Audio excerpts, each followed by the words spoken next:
गणेश जी का नाम लेकर हम शिव पुराण प्रारंभ करते हैं। हे शंकर भगवान, हे माता पार्वती, हम जो भी शिव पुराण सुन रहे हैं, हमारी सब मनोकामना पूरी करना, हमारी रक्षा करना, हम सब आपकी शरण में हैं। शिव पुराण में श्री रुद्र संहिता के पंचम खंड में 29वां अध्याय प्रारंभ करते हैं। शंखचूड़ के राज्य की प्रशंसा। व्यास जी बोले, हे ब्रह्मा जी के पुत्र सनत कुमार जी, जब संसार की सृष्टिकर्ता ब्रह्मा जी की आज्ञा से तुलसी और शंखचूड़ ने गंधर्व रीति से विवाह कर लिया, तब फिर क्या हुआ? उन दोनों ने क्या किया?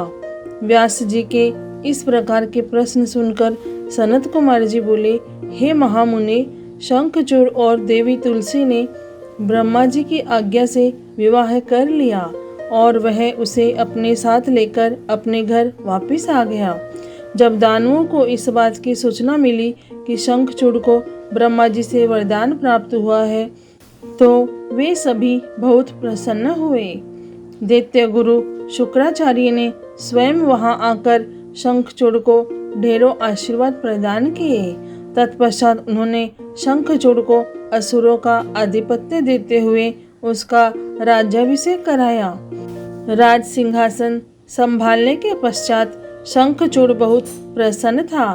तब शुक्राचार्य बोले, हे असुरराज शंखचूड़, तुम निसंदेही वीर और पराक्रमी हो। तुम्हें आज असुरों का राज्य सौंपकर मुझे बहुत हर्ष हो रहा है। अब इस राज्य का विस्तार करना और असुरों की रक्षा करने का दायित्व तुम्हारा है। मुझे तुम्हारी प्रतिभा पर पूरा विश्वास है। यह कहकर दैत्य गुरु शुक्राचार्य वहां से चले गए। उनकी आज्ञा शिरोधार्य कर शंखचूड़ राज्य करने लगा।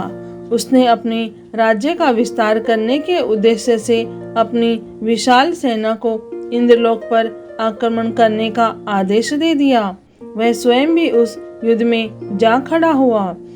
असुरों और देवताओं में बड़ा भयानक युद्ध शुरू हो गया। देवताओं ने अनेक असुरों को मार गिराया, अनेकों को घायल कर दिया। यह देखकर असुर सेना विचलित होकर इधर उधर भागने लगी। इसे देखकर असुरराज शंखचूड़ का क्रोध 7वें आसमान पर जा पहुंचा। अपनी पूरी शक्ति से युद्ध करते हुए उसने देव सेना को खदेड़ दिया। दैत्यराज शंखचूड़ से डरकर देव सेना तितर बितर हो गई और अपने प्राणों की रक्षा के लिए गुफाओं और कंदराओं में जाकर छुप गई। महाबली वीर प्रतापी शंखचूड़ ने स्वर्ग पर अधिकार कर लिया और स्वर्ग के सिंहासन पर विराजमान हो गया। सूर्य, अग्नि, चंद्रमा, कुबेर, यम, वायु आदि सभी देवता शंखचूड़ के अधीन हो गए। अनेक देवता शंखचूड़ के डर से भाग निकले। जो देवता वहां से भाग निकले थे, वे अपने प्राणों की रक्षा के लिए इधर उधर मारे मारे फिर रहे थे। जब उन्हें यह समझ नहीं आया कि अब वे क्या करें और कहाँ जाए, तब वे सब देवता मिलकर ऋषि मुनियों को साथ लेकर ब्रह्मा जी की शरण में गए।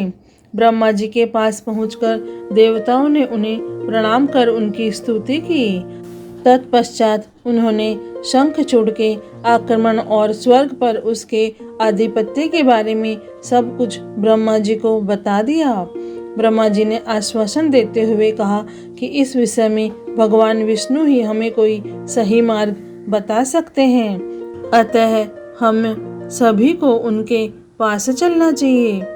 यह कहकर वे सब श्री हरि विष्णु जी से मिलने के लिए बैकुंठ लोक को चल दिए।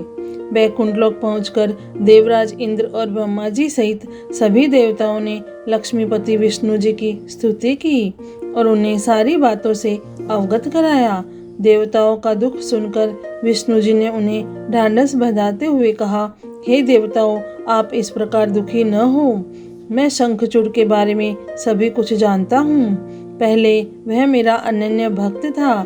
इस बारे में हमें देवादिदेव महादेव जी से भी विचार विमर्श करना चाहिए।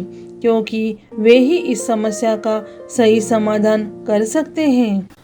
यह कहकर वे ब्रह्मा जी और अन्य देवताओं को अपने साथ लेकर शिवलोक की ओर चल दिए।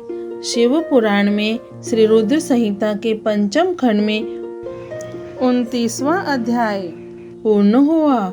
हे भोलेनाथ, हे शिव शंभु, हे माता पार्वती, आपको कोटि कोटि प्रणाम और कोटि कोटि धन्यवाद। जय भोलेनाथ।